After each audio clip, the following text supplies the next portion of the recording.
नमस्कार दोस्तों। अगर आपने इस कहानी का पहला भाग नहीं देखा है तो उसे पहले ज़रूर देखिए, क्योंकि आज की कहानी वहीं से आगे बढ़ती है जहां हमारे मन में डर ने पहली बार दस्तक दी थी। एक बार फिर याद दिला दूं कि इस कहानी का उद्देश्य किसी अंधविश्वास को बढ़ावा देना नहीं है। ये केवल हमारे साथ घटे एक ऐसे अनुभव की कहानी है जिसे हम आज तक भूल नहीं पाए हैं।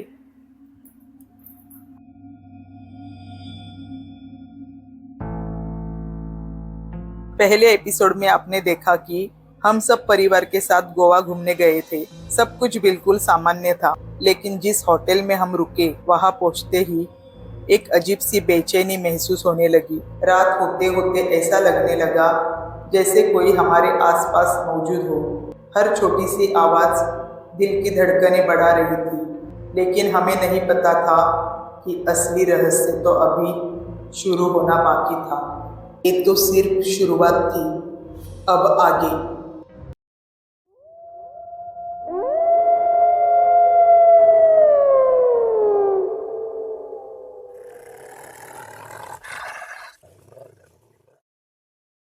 डिनर होने के बाद हम लोगों की दोबारा एंट्री हो गई होटल में, लेकिन जैसे ही हमारी गाड़ी होटल की गेट के सामने रुकी, न जाने क्यों दिल की धड़कन अचानक तेज हो गई। वही इमारत, वही गलियारे और वही अजीब सी खामोशी। बिना कुछ कहे हम सब होटल के अंदर चले गए। बाहर की दुनिया अब भी रोशनी से भरी थी, लेकिन होटल के अंदर कदम रखते ही ऐसा लगा जैसे माहौल अचानक बदल गया। हवा पहले से ज्यादा ठंडी थी और दिल के किसी कोने में फिर वही एहसास लौट आया। क्या आज की रात भी वैसे ही होने वाली है या उससे भी ज्यादा डरावनी? अभी होटल के अंदर आने के बाद थर्ड फ्लोर पे जो हमारे बाकी के मेंबर थे वो ऊपर चले गए और हम लोग दोबारा अपने कमरे में आ गए। अभी इस कमरे में कैसे था, एक बेडरूम था और एक जो हॉल टाइप था जो बाकी का कमरा था, उसमें 2 बेड थे बाहर और एक बेडरूम था, उसके अंदर एक बेड था। लेकिन अभी कैसे होता था, इस 2 बेड के ऊपर हम लोग अगर सोते तो हम लोग आमने सामने हैं। तो अभी हम लोग अगर घूमने को गए हैं तो एक दूसरे के साथ बातें करते टाइम हम लोग दिन भर की बातें करते करते सोते हैं। इसलिए बेडरूम के अंदर अगर कोई भी जाता है तो अलग हो जाता है ना, इसके वजह से वहां पे कोई जाने को नहीं देखता था। सब जन उस 2 बेड के ऊपर ही सोने को देखते थे। तो हम लोगों ने डिसाइड किया कि जो मेरे भतीजे के हस्बैंड है वो और मेरे हस्बैंड है, वो दोनों बेडरूम के अंदर जो बेड है उसके ऊपर जाके सोएंगे, ताकि ये 2 बेड है हम चारों को हो जाएगा। लेकिन जब भी हम लोग ये डिसाइड कर रहे थे तो मेरे हस्बैंड बोले नहीं, मैं बेडरूम में वहां जाके नहीं सोऊंगा, मैं यहीं पे सोऊंगा बाहर। तो फिर मैं उनको बोली हम चारों यहीं पे सो जाएंगे 2 बेड पे, लेकिन आप दोनों को वहां पे सोने के लिए अच्छा है। लेकिन नहीं, मानने को ही तैयार नहीं कि नहीं, मैं उधर अंदर नहीं जाऊंगा, नहीं सोऊंगा। मैं बोल रहे थे आप समझ क्यों नहीं रहे, आप जाओ वहां पे, आप दोनों सोएंगे वहां पे तो हम चारों को भी यहीं पे जगह हो जाएगी 2 बेड पे। लेकिन नहीं, वो नहीं सुने। वो बोले क्या, मेरे हस्बैंड बोले नहीं, मैं यहीं पे सोऊंगा। और उसके बाद वो बेड होने के बावजूद भी हम सारे उस 2 बेड पे ही सोए थे। मैं, मेरे 2 भतीजी, मेरे भतीजी के हस्बैंड, मेरे हस्बैंड और मेरा भतीजा, वो तीनों उस बेड पे सोए थे। मतलब 3-3 जन हम लोग एक बेड पे सोए हुए थे। लेकिन वो अंदर का बेड था, उसका कोई यूज ही नहीं कर रहा था, क्योंकि वहां पे कोई जा ही नहीं रहा था। तो सबको ऐसा लगा कि अंदर अगर जाएंगे तो बात कैसे करेंगे, और उसके बाद हम लोग इस तरह से सो गए। 3 जन वहां पे, 3 जन यहाँ पे, और बाद में हम लोग सो गए। उसके बाद जैसे ही रात होने लगी, जैसे रात पास आती है धीरे धीरे धीरे, अगर हम फेस के ऊपर अगर बेडशीट लेते और फिर बाजू में करते तो ऐसा लगता था कि कोई दिखेगा सामने, ऐसा कुछ ना कुछ मन में आता था। तो उसके बाद आंखें बंद करके सोने की कोशिश कर रहे थे सब ऐसे बातें करते करते बाद में ऐसा कि अभी बहुत टाइम हो गया है, तो सुबह जल्दी उठ के घूमने को जाने का है, इसलिए तो सोना पड़ेगा। इसलिए सब बातें करते करते सोने का ट्राई कर रहे थे। मैंने जब भी वो बेडशीट थी वो मैंने ऐसा सर के ऊपर से लिया, तो अभी मुझे वो बेडशीट निकालनी है, फेस के ऊपर से निकालनी है, चेहरे के ऊपर से। लेकिन वो निकालने के टाइम भी ऐसा महसूस होता था अगर मैं वो बाजू में करूंगी तो कोई सामने खड़ा होगा, कोई खड़ा तो नहीं दिखेगा। कमरा बिल्कुल शांत था। अचानक ऐसा महसूस हुआ जैसे मेरे बिस्तर के बिल्कुल पास कोई खड़ा हो। हिम्मत करके आंखें खोली, लेकिन वहाँ कोई नहीं था। फिर भी ऐसा लग रहा था जैसे कोई अब भी मुझे घूर रहा हो। तो उसके वजह से अगर वो बेडशीट एक बार अगर मुंह के ऊपर लिया है तो वो बाजू में करने की हिम्मत ही नहीं होती थी, क्योंकि पता नहीं ऐसे कुछ वहां पे हो रहा था। बाद में बहुत ही मुश्किल से मुझे नींद लग गई। रात के करीब 1:30 बज रहे थे। पूरे दिन की थकान के बाद पता नहीं क्यों, लेकिन ऐसा लगा जैसे कमरे में हमारे अलावा भी कोई मौजूद हो। मैंने खुद को समझाया शायद सिर्फ वहम है। मैंने चादर चेहरे तक खींच ली और फिर से सोने की कोशिश करने लगी, लेकिन कुछ सेकंड बाद बेचैनी इतनी बढ़ गई कि मैंने धीरे धीरे चादर चेहरे से हटाई। मैंने राहत की सांस ली और दोबारा चादर ओढ़ ली, लेकिन जैसे ही आंखें बंद की फिर वही एहसास। ऐसा लगा जैसे मेरे बिस्तर के बिल्कुल बाजू में कोई खड़ा होकर मुझे देख रहा हो।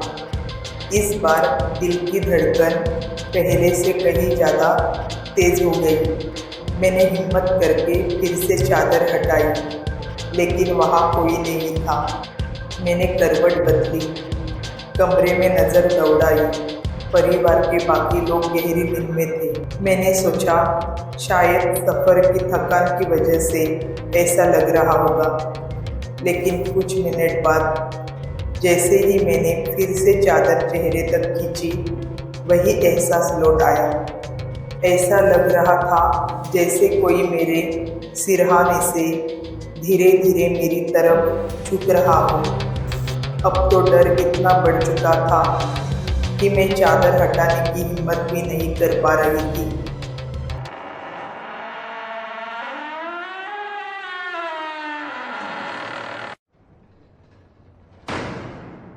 कुछ देर बाद मैंने धीरे धीरे आंखें खोली, फिर सब कुछ पहले जैसा हो गया। मैंने तुरंत मोबाइल उठाकर समय देखा। रात के ठीक 3:03 हुए थे। अब नींद पूरी तरह उड़ चुकी थी। मैंने मन ही मन में खुद को समझाया और बाकी रात जागते जागते निकाल दी। रात का डर जैसे सुबह की किरणों में कहीं खो गया। सूरज निकल चुका था। सुबह की सुनहरी धूप, समुंदर की ठंडी हवाएं और गोवा की खूबसूरत वादियां देखकर लगा कि पिछली रात सिर्फ एक बुरा सपना थी। ऐसे वो रात भी गुजर गई और उसके बाद सब तैयार होने लगे, क्योंकि बाहर जाने का था घूमने के लिए। हम सब तैयार होकर गोवा घूमने निकल पड़े। रास्ते भर चारों तरफ हरियाली थी। नारियल के लंबे लंबे पेड़ हवा के साथ झूम रहे थे और समुंदर की ठंडी हवाएं चेहरे को छूकर एक अलग ही सुकून दे रही थी। नीला आसमान, दूर तक फैला समुंदर और किनारे से टकराती लहरों की आवाज। सुबह की हल्की हल्की ठंडी हवा, सामने नीला समुंदर और चारों तरफ सिर्फ खुशियों का माहौल। ऐसा लग रहा था जैसे हम किसी सपनों की दुनिया में आ गए हो। पिछली रात की थकान भी पल भर में गायब हो गई थी। हम सब ने मिलकर गोवा की खूबसूरत जगहों पर घूमना शुरू किया। कहीं समुंदर की लहरों के साथ खेल रहे थे, तो कहीं सुनहरी रेत पर चलते हुए तस्वीरें खींच रहे थे। बच्चों की हंसी, परिवार की बातें और चारों तरफ फैली प्राकृतिक सुंदरता, हर पल यादगार बनता जा रहा था। दोपहर तक हमने बीच पर खूब मस्ती की, कभी क्रिकेट खेला, कभी लहरों के पास बैठकर ठंडी हवा का आनंद लिया। ऐसा लग रहा था कि ये सफर हमेशा याद रहने वाला है। हर किसी के चेहरे पर मुस्कान थी।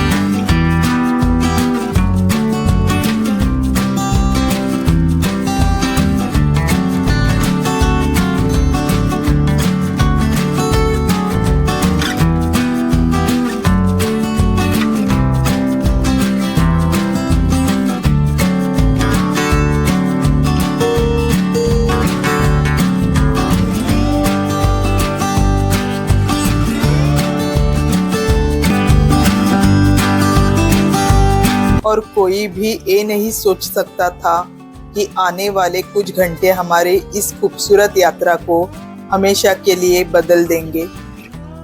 ऐसा लग रहा था जैसे प्रकृति अपने सबसे खूबसूरत रूप में हमारा स्वागत कर रही हो। हमने कई खूबसूरत जगह देखी, तस्वीरें खींची, हंसी मजाक किया। हंसी मस्ती और अपनों का साथ, यही तो गोवा ट्रिप की सबसे खूबसूरत यादें हैं। गोवा आए थे बीच घूमने, लेकिन बीच पर क्रिकेट खेलकर ट्रिप यादगार बना दी। हमें बिल्कुल भी अंदाजा नहीं था कि ये हंसी खुशी के पल कुछ ही देर में डरावनी यादों में बदलने वाले थे। घूमने फिरने और समुंदर किनारे मस्ती करने के बाद हम सबको बहुत भूख लगी थी, इसलिए हमने तय किया कि अब होटल चलकर आराम से लंच किया जाए। होटल का माहौल बहुत ही शांत और खूबसूरत था। हम भी एक टेबल पर बैठ गए और अपनी पसंद का खाना ऑर्डर किया। कुछ ही देर में स्वादिष्ट खाना हमारे सामने था। हम सब हंसी मजाक करते हुए खाना खाने लगे। हर कोई खुश था और गोवा ट्रिप का पूरा आनंद ले रहा था। ऐसा लग रहा था कि ये दिन हमारी जिंदगी की सबसे खूबसूरत यादों में शामिल होने वाला है। खाना खत्म करने के बाद हम थोड़ी देर वहीं बैठे रहे। हम लोग एक दूसरे के साथ बात कर रहे थे। उसके बाद हम लोग बोले क्या आज रात को आप लोग उस बेडरूम के अंदर जो बेड है वहीं पे दोनों सो जाओ, ताकि हम लोगों को भी अच्छे से सोने को मिलेगी जगह। क्योंकि बेड के ऊपर 3-3 जन, बेड होके भी हम लोग 3-3 जन सो रहे हैं एक बेड के ऊपर, तो जगह हो नहीं रही है। इसलिए आप लोग आज रात को उस बेडरूम में जो बेड है उस बेड के ऊपर सो जाओ। ये बात सुनने के बाद मेरे हस्बैंड बोले नहीं नहीं, मैंने वहां पे सोऊंगा। तो मैं उनको बोलने लगी कि आप क्या बच्चों की तरह कर रहे हैं, अगर आप वहां सो जाओगे तो हम लोगों को भी जगह हो जाएगी। तो बाद में वो कहने लगे कि नहीं, मुझे उस बेडरूम में अच्छा नहीं फील होता है। तो हम सब सुनने लगे वो क्या बोल रहे हैं। तो हम लोग बोले क्या मतलब? तो बोले क्या पता नहीं, जिस दिन से मैं आया हूँ और जब से उस होटल में एंट्री हुई है तब से उस बेडरूम में मुझे कुछ अजीब महसूस होता है। मुझे वहां पे जाने के बाद लगता है सब निगेटिव लगता है, इसलिए मैं वहां पे सोने को नहीं जा रहा हूँ। और तुम मुझे बार बार वही सोने के लिए कह रही हो, इसलिए मैं आज बता रहा हूँ। कल हमारी जब से एंट्री हुई है तब से मैं उस बेडरूम में जब भी एंट्री करता हूँ तो पहले सब कुछ ठीक लगता है, लेकिन जैसे ही मैं दरवाजा बंद करता हूँ अचानक ऐसा महसूस होता है कि मेरे ठीक पीछे कोई खड़ा है। मैंने तुरंत पीछे मुड़कर देखा, लेकिन वहाँ कोई नहीं था। मैंने खुद को समझाया कि शायद ये सिर्फ मेरा वहम होगा, लेकिन कुछ सेकंड बाद फिर वही एहसास हुआ, जैसे कोई मेरी हर हरकत को चुपचाप देख रहा हो। अब मेरे शरीर में अजीब सी घबराहट होने लगी। बिना एक पल रुके मैं बेडरूम के बाहर आ गया और ऐसे ही घबराहट का एहसास मुझे बाथरूम में भी होता है। इसलिए मैं उस बेडरूम के अंदर जाने को नहीं देखता।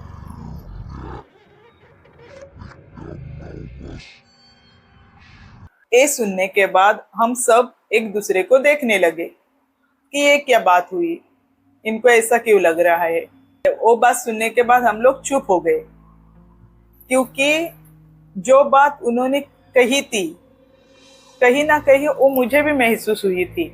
इसके वजह से उसके बाद उस बेडरूम में मैं कभी चेंज करने को नहीं गई। मैं उस बाथरूम में चेंज करती थी या फिर वो जो रूम था उसी में आके मैं चेंज करती थी, और जो भी कोई रूम में रहेगा उनको बाहर जाने को कहती थी। लेकिन उस बेडरूम में मैंने भी एंट्री नहीं की थी। तो इसके वजह से मेरे हस्बैंड जब भी बोले, मुझे थोड़ा सा ऐसा ख्याल आने लगा। ऐसी बातें तो मेरे साथ भी हुई वहां पे, लेकिन मैंने वो बातें ज्यादा छेड़ी नहीं, क्योंकि हमारा तभी वहां पे दूसरा ही दिन था। अभी हमें 4 दिन और निकालने थे वहीं पे।